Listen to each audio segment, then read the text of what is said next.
Viewers, क्या आप नज़ला, ज़ुकाम, खांसी, गले की खराश, सीने की जकड़न, बलगमी, खांसी और सांस लेने में जब दुश्वारी पैदा होती है उस मर्ज़ में मुब्तला हो गए हैं? क्योंकि बदलते हुए मौसम में हम मुख्तलिफ़ किस्म की बीमारियों का शिकार हो जाते हैं। तो आज मैं आपके लिए बहुत ही ज़बरदस्त और फ़ायदों से भरपूर आज कहवा बनाने की एक रेसिपी लेके आई हूँ, जो फ़ायदों से भरपूर है। सबसे पहले पैन में आपने 3 कप पानी ऐड कर देना। जैसे ही पानी में एक उबाल आएगा, फिर हमने इसमें ऐड करना है जो घर में ही ऑलरेडी हमारे मौजूद होता है। मलट्ठी है, सौंफ है, 2 अदद मलट्ठी के टुकड़े लेने। मलट्ठी जो है पंसार की शॉप से मिल जाती है। 1 टीस्पून आपने सौंफ ऐड करनी है। जब पानी गर्म होगा तभी आपने ये चीज़ें ऐड करनी है। साथ ही अदद हरी इलायची ऐड करेंगे।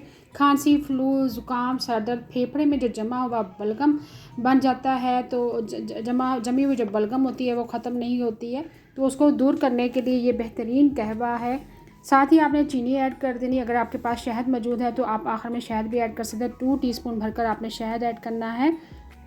जिल्द, मैदा, दिल, कोलेस्ट्रॉल और गैस, मुंह की बदबू और अफारापन, फालतू जो चर्बी होती है, गुर्दे की पथरी, तेज़ाबियत और कैंसर जैसे मूजी मर्ज़ में भी ये कहवा जो है फ़ायदेमंद है।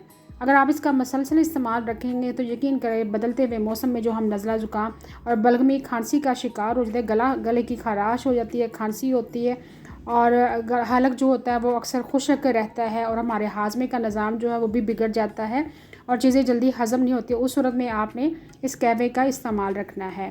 फेफड़ों में इन्फेक्शन हो जाती है और सूजन हो जाती है गले में, तो उस सूरत में इस कहवे का इस्तेमाल कर देखिए। हमने 5 से 10 मिनट लगातार कहवे को पका लिया। 3 कप हमने पानी ऐड किया था और पानी पक के तकरीबन 2 कप रह गया है।